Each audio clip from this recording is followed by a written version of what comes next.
17. Okay, okay. Ah? Kada ko kaya nang ako na hingi respetaran. Dagan salamat. Okay, no? Mo anaon pag sa Mao kato atong igsoon si Brad Jojo Lorata sa Iglesia or INC mga kaigsunan. Kanya ang mga pangutana mga kaigsunan medyo kamo na lang ang nasayod nga suki nga tigpaminaw. Ya, doon na pa man kita yung mga panahon, no? Ang CFD, pwede sad sila nga mo dugang magpabarog, no? Kay aron dili pod sila maalakan sa ila pong pag-ari dire. Dugang pod pagpabarog, no? Kay karon manggod, giusob man gud nato ang style nato nga ang tanan mangutana, pero karon kay nasayod man ta nga ang nagsunod mga CFD man pod apan nya di og ato to siyang padayunan dili pud sila makapabarog. So ang ato ang request or atong pahibalo diri sa kahanginan nga ang mga kauban pod nga mga CFD pwede pud sila makadugang pabarog karong hapuna. Nya karon atong tawgon atong amigo si Brad Silbert Donduyano mga kaigsunan, maantigo, mahibalo. Brad, imo na Brad. Bias mo kay ka, ha? Ako rin may tawag ni mo antigo. Antigo tatanan. Ang kino. Sakto man yun ang ideya nga mutingog sa me kay ang mahimo man tang bias. Si Jun Banal dili man tibuo Katoliko. Nya mas nindot yun ang tabangay. Now, kanang pag-ingon gud nga ni Sok Fernandez unahon na to nga wala na tawag Katoliko sa una di si Biblia. Ang but pasabot ni Sok Fernandez tungod kay litra por litra di gyud ang kabasaan ng pulong Katolik sa kasagarang mga hubad. Kay kung magisgot gud tag litra por litra asa man unang nakita na nga kana yung pag-ingon nga Katolik. Didto ra man gud sa sulat ni Ignacio nga disipulo ni San Juan mga 110 AD o kanang 117 nga around mga nang tuiga gyud. So mao na nga si Edward Taylor sa iya pong pagbasa kay tuwa man sa sulat ni Ignacio na unang nakita. So ningon po din si Edward Taylor nga so si Ignacio de Gainbintuana. Pero kana nga statement personal na reflection ni Edward Taylor. Dili na dogmatic statement sa simbahan. Yara ng reflection kay posible man pug masakto siya. Kay wa man gud pud masulat litra por litra sa Biblia nga Catholic. Pero naalay mga implication katong imong gigamit Brad akong kauban nga tawgon og alang sa tanang kanasuran. Kung ato nang sabton Catholic man ha. Di ba? Mao na explanation. So granting si Ignacio gud may unang nagimintuan na kay ubang mga scholar moingon na po sila nga probably naanay nakalitok nga Catholic. Kay universal gud ang iglesia. Pero walang masulat diha sa Biblia. Naanas tradisyon. So si San Pablo gihisgot na nga naay mga tradisyon ikaduhang Tesalonica 2:15. Kay dili man tanan nasulat na may binaba na lang. So kung imo nang sabton kay dili man di tanan nasulat, so posible naay nakalitok verbally lang. So mo nang ingon ng ubang mga scholar nga naanay nakalitok nga Catholic na pero walang masulat sa Biblia. Kay naaman sa tradisyon, unwritten tradition. So mao na nga kung sakto na nga espekulasyon, so mahimong kadtong espekulasyon ni Edward Taylor, mahimong dili ito maoy objective. Mas objective tong gani kung tanaw nimo sa maayong pangwinta, kinsa man na si Ignacio? Disipulo ni San Juan. Di ba? So kay disipulo siya ni San Juan sa ato pa naay possibility, speculation lang niya.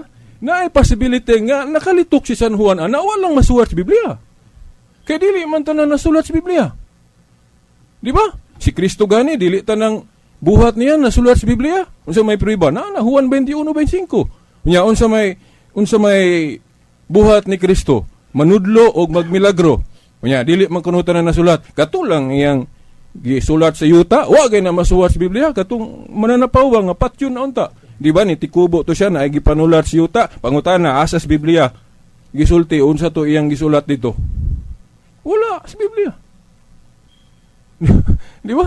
Pero kini kung magtuon tag Biblia, dili man gud kay litra por litra ang tanan. Nehemias 8:8. No?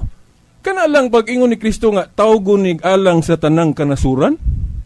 prophetic man na ang iyang gi-address ana katong templo na sa mga Hudiyo. Nga katura bang Judaism dili patupang tibuok kalibutan. Pero nganong niingon man siya tawgon og alang sa tanang kanasuran kay kanagong Judaism unang ang nahimuo ng universal. Unya mahitabo na sa New Testament kay ang gingharian sa Dios ipalukop man sa tibuok kalibutan. So sama rang niingon si Kristo nga ipa-universal kining gingharian sa Dios unsa may universal sa Greek katahulos or Catholic. Oh. So bao na ang kanabang lapad nga pag-analyze anang pulong nga kining Catholic. So ang logic po rin ana kanamo ko'y kauban 60 segundo oh, nga kung nganlan day Catholic ang Iglesia ni Kristo, maduha day na siya lain-lain. Oh, di ba? Ako, Silbert ko, tawag bukog babi, tawag bukog biritas, tulo na akong description, matulo bago ka tao? Usara. Ang Iglesia ni Kristo kahibalo nga ang gitawag og Catholic, ang Iglesia ni Kristo ra po, di laman ang basahon ng sulat ni Edward Taylor. So kung by that reasoning kay ang Iglesia ni Kristo gitawag mag-Catholic, usara day na. Parehas ni Simon, gitawag siya Pedro, maduha ba day si Simon og Pedro? Usara man. So therefore, ang Iglesia ni Kristo, okay, no? gitawag og Katoliko, usara. Okay, mao ko itong ison, si Brad, Silbert Tunduyano, mga kaigsunan. Unya, ay saghawa, Brad, kay doon na po yung mga atong pasundan po sa mga pangutana, 5 minutos, dahil atong isunod, si ang atong amigo po diri, no? Sige, pwede ka mo makapangutana. 5 minutos, tulo ka pangutana ni.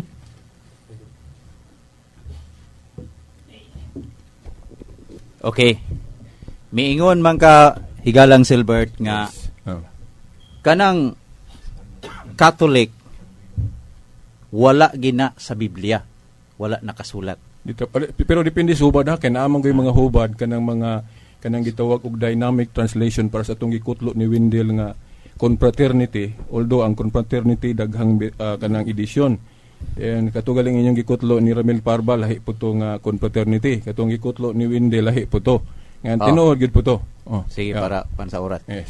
Miingon ka sa libro ni Taylor nga posibleng speculation ni Taylor to. Yes. Imo anang kaugalingong pagsabot sa libro ni Taylor o iya agyon ang giingon sa iyang libro nga this is my speculation. Sigurado ko nga spekulasyon kay sarihang gisulti na ni Ignacio wala siya moingon nga siya mo giinbento ana. Di ba?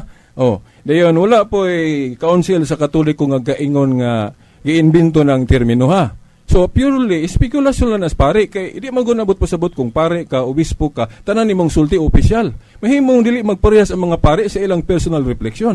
Kamo manggali inyong mga ministro kung musimang nasa official teaching ninyo inyong mga lipot walag. Okay, dili to may tema. Dili to may tema mo ministro. Dili ako lang kang ako lang ang giklaro ba. Imoa ba na nga speculation? Dili, ako nga klaro. Ako lang gipaangkon nimo. Imoa ba na nga speculation? Gipaangkon lang niya, Brad. Imoa ba na pagsabot nga speculation na ni Taylor o si Taylor gud mismo kay bisag imong nabutang-butangan si Taylor. Dili, ako ning nahibaw-an pod sa ako mga kauban sa kanang pag-analyze, no? Pero mao lagi na kay wala man nag-ingon ang mga obispo, ang magisterium nga imbento na si Ignacio Raman. So, si Taylor Raman. So, ihara na personal. Sige, sunod pangutana. Ikaduhang pangutana, Brad. Ingon ka si Ignacio si Taylor Raman. Nganong sa sulat ni Beltran Conway, gihisgutan man gihapon niya nga invento gihapon ni Ignacio. Ingon ka si Taylor invento, kanang pulong invento ingon si Conway. Asa may referensya na? Na ay referensya na to. Atong basahon na. Pwede basahan, Brad. Sahon na parang Beltran Conway. Sahon na to. Mga higala ato sang mga higala while nga nangita pa sa amaong basahon mga kaigsunan no nga atong kauban diri alang sa pag-confirm sa maong allegation or allegation mo ni siya kini atong gikuha gikan ni mismo sa ato na ning gikuan sa hasta ang page po diara atong basahon ni siya ang gapos gyud mismo ani dili ang ngalan sa reference atong basahon ni dayo ang gapos aning maong reference mao sa kauban nila sa Catholic Faith Defender Eugene Gapo sa Catholic Faith Defender sa Labason. So gipangita pa mga Beltran Conway The Question Box page 32 muni mga higala kay igsunan. Yes. the name Catholic as a name is not applied to the Catholic Church in the Bible. Saint Ignatius of Antioch, writing to the Christian of Smyrna about 110, is the first use the name Catholic Church. First use. Ang meaning gali sa invented, siya ang unang migamit. First use. Siya ang unang migamit. Giingon sa inyong pari. Bertan Conway. Pwede Question ba? Klaro ha, Brad. Klaro ha. Ayan, Okay, akong basahon na, giingon diri. The name, okay, nawala. True ha, Jo. Okay. True ha. Okay. Kay na-erase. Yara. Okay. The name Catholic is a name is not applied to the Catholic Church in the Bible. Yes. No, ang but pasabot kato kung giingon ba litra por litra. Kay wala man gyud litra por litra gyud sa atong hubad karon. Gawas og kanang mga dynamic translation mo nang gipasabot sa pare. Saint Ignatius na iyang gikutlo si Saint Ignatius. Ingon siya. Writing to the Christian of Smyrna about year 110 is the first to use the name Catholic Church. So iyan ang gikutlo didto sa suwat ni Ignacio. Yes. First use. Pero wala siya mo ingon nga sa iyang kaugalingon gyud nga siya ang iya lang gi-reference si Ignacio. Kay mo may giingon dito nga si Ignacio ga-imbento ana. Yes. Aminado ka? Okay. Okay. Wala na Sige, kita. Wala na. Sige, salamat kay iyang miangkon ka. gibase sa statement ni Ignacio. Dili gikan si iyang kaugalingon. Si Ignacio nagingon. Okay, no? Invento. Okay. Daghang salamat. Mao kato ang pagpangutana sa atong amigo gikan sa INC or Iglesia ni Cristo. Napay klarohon gamay ha. Okay. Ang giingon ni Ignacio sa iyang sulat, wa siya moingog invento. Didto to sa kang Taylor. Katilor. Si Taylor maginiingon nga invento. Dili ka Ignacio. Okay, kung basahon na to ang statement ni Ignacio, wa man siya moingon nga siya may ga-invento. Spekulasyon man to ni Taylor. Okay no? Nga gikutlo ni Conway. Okay. Nasabta na gyud sa ato ang Okay, bagayigsoon inyong nadungog tong discussion, no? And ako, uban sa higala na tong kanabang INC o Iglesia ni Cristo. Dayon, ato tong punan ha, kay sa maong discussion, agi sa kapaspas kayo ang atong pagtubag. Wala kayo nato maplastar ug ayo ba ang atong point, no? Okay. Inyong nadungog no sa maong recorded discussion o nga gikutlo sa INC ang suwat ni Taylor. Ingon si Taylor nga kanang termino nga Catholic invento na ni Ignacio, no, disipulo ni San Juan. Ang akong gihatag dito nga punto nga espekulasyon na ni Taylor. Okay, sa paglitok yun ni Ignacio sa iyang sulat ana, wa man siya moingon nga siya mo'y nag-invento. Mo nang ingon ko nga spekulasyon ni Taylor. Dena siya laing gikutlo nga laing gihapon nga reference o kung wa ko limot mo kato si Conway. Okay. O mao gihapon ang pagpahayag ni Conway. Mao lang ni atong dugang ni nga pagpasabot nga wa na ko kay ma-emphasize dito sa maong discussion, no, agis kapas-pas pod. Okay, now si Conway mahimong ang iyang impresyon o espekulasyon parehas sa kang Taylor. Ana nganuman kay sa ato laging nahibaw-an kung mangita og litra por litra nga word Catholic sulod sa Biblia, kasagarang mga hubad wa gyud maglitok ana. Naalay mga pagpasabot o implication pras anang alang sa tanang kanasuran o tawgon og for all nations. Kung sabton universal man na o Catholic, pero ang word Catholic dili gyud nimo mapalgan sulod sa Biblia. Gawas sa mga hubad nga dynamic nga awhin na nga mahimong naapo na siya para sa atong gikutlo sa akong kauban sa buhat nga si FD sa Usamis nga si Wendell Talibong nga iyang gikutlo tong dynamic translation sa Confraternity version Gani, gatong debatihan nila ni Ramil Parba sa Iglesia ni Cristo. Ingon man si Ramil nga, lahi man diri sa confraternity nako, wa may mabasa nga Catholic. Iya manggaling gipasanginlan si Wendell nga tampered. Pero actually, dili ito tampered tong version ni Wendell kay ang confraternity version god na may lahi-lahi nga edisyon. Kadtong kang Ramil Parba sa INC, wala butangi o Catholic. Pero sa lain nga confraternity, tungod kay gialaw ang paghubad sa kanang gitawag og dynamic translation ug unsay nasabtan, mao na nga didto sa laing confraternity nga edition gibutang dito ug mao toy gibasa ni Wendell. So dili to siya tampered, no? Dili to siya tampered. Pero katong gipakita sa video sa INC nga hulagway, medyo dunay deception ato kay murag lahi-lahi nila ang tuwa dito sa hulagway. Kung ato yung tan-awon tong kadtong gikutlo ni Wendell, dili man parehas atong gipakita sa INC nga nagpasangil sila nga nang limbong kuno si Wendell.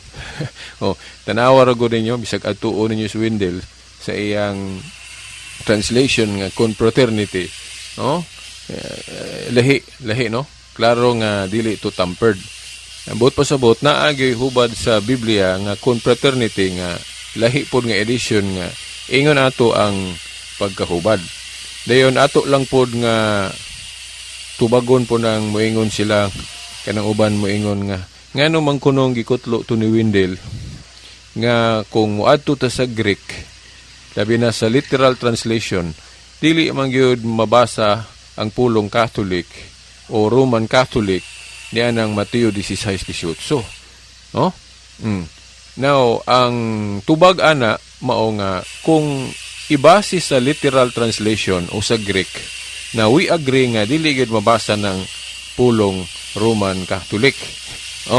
Kay lagi mabasa ra man na sa mga hubad nga dynamic. Unya kadtugong ilang debate ni Wendell og Ramil Parba ni adto, murag kung wa ko malimot 2006 man siguro to. Ang ilagong debate wala man gud mag-limit sa hubad nga pagagawion sa Biblia. Ang ilang debate, any translation man mahimong gamiton. Bot pasabot, mahimong gamiton ang bisan unsa nga hubad. So kay mahimo man gamiton ang bisan unsa nga hubad, bot pasabot, pwede mo gamit og literal translation, pwede pod magamit ang kanang gitawag og dynamic translation. So gawas kung giingon dito sa debate kung naa sa rules nga ang gamiton nga hubad literal ra gyud. Ug unsa tong sa Greek katur ra gyud. Gawas kung ingon ana ang gikasabutan nga moingon ta nga dili pwede to gawion tong dynamic translation o kanang gitawag na tog na may laing termino pa ana paraphrasing translation. Kay aduna manggoy duha ka klaseng hubad sa Biblia. Literal sa kanang general gid ba, literal translation o kanang gitawag og dynamic o paraphrasing, hindi ba? So mao na nya katong ilang debate wa man mo ingon nga literal ra ang gamiton, apil man tanan kay bisan unsang hubad god. So mao na nga pag-ingon nga asa mabasa sa Biblia, pag-ingon ni Ramil Parba, asa mabasa sa Biblia Iglesia Katolika Apostolika Romana. Nya kay bisang unsang hubad man pwedeng gawion mo tong gigamit ni Wendell kadtong confraternity version nga kadtong edition gyud niya nga gigamit nga mabasa gyud ng Iglesia Katolika Apostolika Romana. So nabasa dayon nikisi-kisi lang si Ramil Parba sa Iglesia ni Cristo nga iyang gipasanginlan si Wendell nga nigamit og Bibliang tampered. Dili to tampered. Ang iyang gigamit nga basis kadtong iyang translation nga confraternity nga kung both sabton lahi man to nga edition. Di ba? So mao na ang point na to. Then kung mubalik po ta atong akong discussion ganina sa INC. So ang ako lang ikasulti ato nga kung si Taylor nag-speculate nga si Obispo Ignacio may nag-imbento anang termino nga Catholic, Katupod si Conway nga niingon siya nga first use si Saint Ignatius mo'y unang migamit sa pulong Catholic nga sabton nga invento. So ako muigor ako moingon nga nagparehas og espekulasyon si Conway og si Taylor. Nganong naka-speculate sila nga si Ignacio may unang migamit o nag-invento anang pulong Katoliko kay sa iya ramanggong basahon ni Ignacio unang nakita ng paggamit sa terminong Catholic. Nganong moingon kog espekulasyon ra na siya kanang pamulunga. Kay lagi si Ignacio sa iyang pag-ingon nga Catholic, wa man siya moingon nga siya may nag-invento ana. Di ba? Unya ang ubang mga scholar pod sa akong nabasa moingon sila nga probably naanay nakalitok ana. Wa lang masuwat sa Biblia. Kay lagi di man tanan nasulat sa Biblia litra por litra. So mao na duha na siya ka espekulasyon. Either doon na nakalitok, wa lang masuwat sa Biblia, nga dito lang nakita sa suwat ni Ignacio, di ba? Either ana, or pwede pod nga kadtong espekulasyon ni Taylor o ni Conway, may insakto po to. Kung pananglit si Ignacio mo'y nag-unaan nga termino. Now, granting, direta sa granting. Granting kanang pag-ingon nga si Ignacio maoy unang nigamit anang pulong termino o pulong Catholic. Siya mo'y nag-invento. Ang iyang giinbento ang termino. Dili ang iglesia. Kay ang iyang gitawag og Catholic, ang iglesia man nga gitukod ni Kristo, di ba? Na katong sa kutlo sa mga iglesia ni Kristo sa giingon ni Taylor, ang iglesia nga gitukod ni Kristo gihinganlan ni Obispo Ignacio og Catholic. So ang giinbento ni Ignacio ang termino ra nga Catholic. Iya kanang gigamit sa pagtawag sa iglesia o pundok nga gitukod ni Kristo. Therefore, ang giinbento ni Ignacio ang ngalan lang o ang description lang nga Catholic, pananglit og siya gyud may nag-una na. Di ba? Ang iyang giinbento ang termino nga Catholic. Dili na sabton sa dihang giinbento ang ngalan o description nga Catholic, mao pay pagkatungha sa iglesia. Nganuman kay naan naman ang iglesia, gihinganlan lang, terminuhan lang ni Ignacio og Catholic. Paras ba anang bata? Di ba ang bata diha na gianak sa ginikanan, awhin na hinganli. Di ba? Dili bot pasabot sa dihang gihinganlan ang bata, ay ha pa nitungha ang bata. Ingon ana po tong pag-ingon ni Ignacio nga gitawag niya Catholic, gigam'an niya ngalan nga Catholic ang iglesia. Dili bot sabton nga didto nahimugso ang iglesia sa dihang iyang gigam'an og termino nga Catholic. Dili na. So mao na granting without saying nga objective na, kay espekulasyon raman na, kay wa man lagi mo ingon si Ignacio nga siya mo'y ga-invento na. Granting nga insakto tong hunahuna ni Taylor o ni Conway nga si Ignacio gud may unang nigamit anang pulong Katoliko, ang iya laging giinbento ang termino ra. Ang termino iyang gigamit sa pagtawag sa iglesyang naana humana natukod ni Kristo. Di ba? Peras gud anang pulong God. Sa in English, God. Awahin naman na na-invento. Kay ang tukbang ana sa karaan yun ni Hebrew, Elohim. Ang Elohim mo giuna. Di ba? Elohim. Dayon gi-translate sa Greek og Theos. Then gi-inventuhan og pulong God. Nga ambot pasabot maunang Theos sa Greek og Elohim sa Hebrew. So, buot ba ni mo ipasabot nga sa dihang nahimugso ng English nga God, mo pa'y pagtungha sa God? Dili, oy. Awahin na terminuhi og God. Awahin na pag-abot na in English. Pero daan na nga naana na siya, wa pa tawag og God sa dihang ang iyang termino Greek pa lang og Hebrew nga mao tong Elohim og Theos, di ba? Sa dihang wa pa ng English. Naabago ng termino nga God, wala. Kay sa karaan o sa Hebrew, Elohim man na. Then sa Greek, Theos. Then giinbintuhan og in English, awahin na, nga maunang God. Sabton ba sa dihang nahimugso ng English nga God, mo pa'y pagtungha sa God? No! Naana si Elohim or si Theos sa Greek. Awahi lang siya hinganli og God. Pero maura na og sabton. Kaya usara man na Diyos. Di ba? Maupo na. ang iglesia ang gitukod ni Kristo, gigamaan ni Ignacio og termino nga Catholic, but pasabot alang sa tanang kanasuran. Pero atong klarohon na, kung tinuod gyud nga si Ignacio mo'y unang nigamit, ana. Okay. Kanagon pag-ingon nga si Ignacio mo'y unang nigamit, ana, espekulasyon ra na sa mga nibasa sa Biblia o mga reference. Okay. Sa Biblia, litra por litra, di man kang kabasa.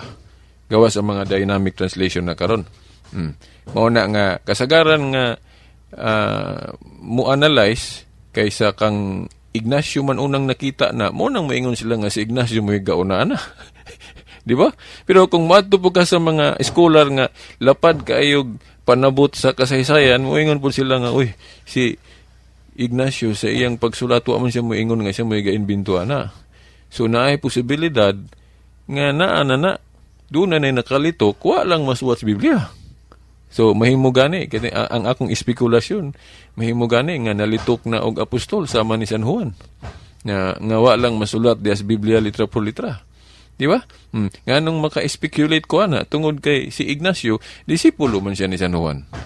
So, naay possibility nga nganong nakalitok siya ana kay natudluan siya anang Juan, pero wa lang masulat di sa Biblia litra por litra. Di ba? Mahimo pod nga si Ignacio gud may unang nigamit jud ana. Pero nakasigurado ko nga dunay gibasihan si Ignacio sa iyang pag-imbento anang pulong Katolik nga but pasabot universal. Siguro naasa hunahuna ni Ignacio kadtong gipamulong ni Kristo sa Marcos 11:17 nga katong templo sa Dios nga gitawag og balay sa Dios, tawgon og alang sa tanang kanasuran. Di ba? But pasabot ana nga kadtong templo sa Hudiyo nga sabto na sa bagong tugon nga mao na ang katawhan sa Dios bagong Israel nga mao na ang simbahan nga pagkatawgon og alang sa tanang kanasuran o universal. Kay lagi ang New Covenant Kingdom of God pang tibuok kalibutan man o pang universe man, pang tibuok. So mao nay nasa hunahuna ni Ignacio. So sa ato pa, doon na gibasihan si Ignacio sa iyang pag-imbento anang pulong Katoliko kung siya manggaling unang nag-imbento o unang naggamit anang pulong. Nakuha na yung point. Doon na siya gibasihan. Kay naman yung tekstos Biblia nga niingon si Kristo nga nganlan og alang sa tanang kanasuran ang iyang balay. Ang balay sa Dios. Unsa man ang balay sa Dios? Sumala sa unang Timoteo 3:15, iglesia. Ato pang iglesia, tawgon og alang sa tanang kanasuran. Unya, kinahanglan matuma na. Gani, doon ako'y clipping sa una. Niingon ko nga, kadto ganing gibuhat ni Ignacio, katumanan to. Di ba? Katumanan to anang Marcos 11:17 nga hinganlan og alang sa tanang kanasuran ang balay sa Dios. Sa man ang balay sa Dios, unang Timoteo 3:15, iglesia sa Dios. Di ba? Kinahanglan matuman ng Marcos 11:17. Kay si Kristo gud mo nagingon ana nga pagatawgon ang balay sa Dios og alang sa tanang kanasuran. Unsa man ang alang sa tanang kanasuran sa kung atong imubo sa usa ka pulong sa in English universal. Moingon sila nganong Griego man pwede man hubaron. Pwede hubaron kay ng Griego ngadto in English, ang Hebrew ngadto sa Greek o ngadto sa in English. So kung kanang in English nga universal hubaron ato Greek nga Katolikos o Catholic nganong masayop man na. So kung moingon ta nga sayop ng hubad nga Catholic kay nganong gihubad, ingnon lang po nato ng kanalang ngalan ni Kristo nga sa Hebrew gani Yeshua. So nga gitranslate sa Greek og Jesus. Adi na lang po na ito na dawato ng Jesus. Jesus. Translation naman na. Di ba? Gani mas gamito na to ang Greek kaysa in English. Nakasiguro ko nga dili man gani musupak ang mga dili Katoliko anang muingon ta nga universal ang gitukod ni Kristo. Ano man? Kay kana galing ilang mga pundok gusto man pud sila ma-universal. Okay, gusto man sila mo lukop sa tibuok kalibutan. Dili unta sila musupak ana kay kung musupak sila nga ang iglesia nga gitukod ni Kristo universal o Catholic, sama ra nga nagsupak-supak sila sa pulong nga ang kahulugan o ang buot ipasabot ilang gihimo. Nga naman, supak sila anang termino nga Catholic nga ang buot pasabot ana ilang gibuhat. Di ba? Nganong sangyaw-sangyaw man sila sa mga lain-laing nasud kung dili sila gusto mo mukaylap. So kung gusto nila mukaylap sila sa ato pa, ang iglesia malukpanon o makaylapon. So dili angay supako nila ng pulong Catholic kay ang buot pasabot ila mang gibuhat. Parehas ra na ron sa usa ka amahan nga giing na niya iyang anak nga anak ayaw paghubog-hubog ha. Ayaw gyud pagpalahubog pero palahubog kay siyang dako. Murag ingon na ra ba nga kining mga supak-supak sa pulong Catholic ron. Oh, supak sila na kay invento ni Ignacio. Oh, invento lagi no granting. Oh, tinuod man po na nga Catholic gyud ang iglesyang gitukod ni Kristo kay malukpanon man. Iyon ko si Kristo pang lakaw mo sa tibuok kalibutan ni waling maing balita. Oh, di ba? Oh. Mao ni klaro. Ya asa man mo atong iglesia ni Kristo nga tukod lang 1914. Oh. Asa may tinuod nga iglesia ni Kristo o iglesia sa Dios. Kadtong nagsugod yun panahon ni Kristo nga gihinganlan ni Ignacio og Katoliko o kanang iglesia ni Kristo ron o iglesia sa Dios ron nga nahimugso 1914 lang og 1980 para sa anang kang Eli Soriano o nagsugod ng pundok ni Eli Soriano 1980 na mga gipakatap silang mga anniversary ron nga ikaw 30 city na katuig ang kanang Church of God ni Soriano.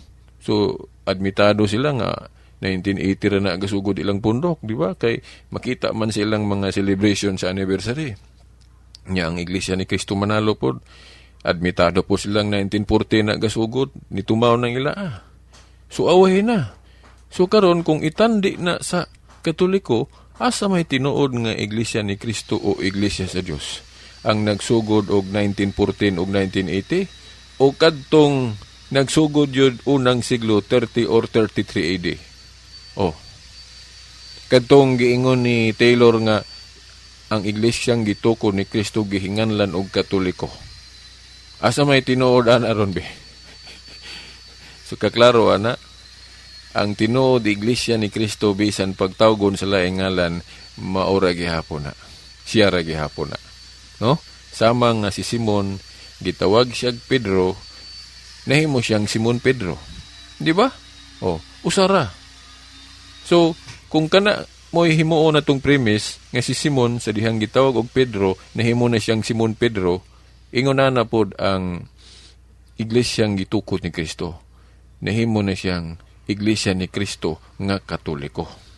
Di ba? Oh, Simon Pedro, iglesia ni Kristong Katoliko. Usara na, di ba? Okay, mo man na. Gani si Eli Soriano, supak siya ng Katolik, pero sa iyang awahi nga girehistro ron nga ngalan sa iyang pundok, kanang, di ba, dating daan man to na, then nag-usub-usub man na, then ang latest yun niya nga girehistro ron, kanang MCGI, members of Church of God International. Oh, but pasabot, kanang iyang Church of God, gibutangan niya og marka nga international. Na kung sabto ng international, duol ra gihapon na, synonymous na siya sa universal. Di ba? Ang international lang, murag ug imo ng sabton, diri ras kalibutan. Tibuok kalibutan, no? International. Ang universal, mas lapad, no? Kay apil naman tong tuwa na sa langit, universe ko, no? O kalibutan. So, mo bitaw na nga kung papilion ta, unsa gyud takdo gyud kaayo nga mas takdo gyud kaayo nga termino, papilion ta anang worldwide, international o universal o Catholic, mas takdo ang universal o Catholic kaysa worldwide lang o international. E kung yung kag international, naala na diri sa kalibutan, mga nasud sa kalibutan. Pero kung yung kag universal, apil na tong mga sakop sa katawhan sa Diyos nga tuwa nas langit, kay universe man. Oh, universe. Oh, both diri sa kalibutan o asa na tong uban na suksok tong mga katawhan sa Dios, di ba? Oh, so mas takdo gyud ng universal o Catholic kaysa international lang, di ba? Mga igsoon, mo na ang pagsabot asa kaysa atong pasumpay nga komento, no? Ato ning paminaon kung okay na ba ni? Sa daghang salamat.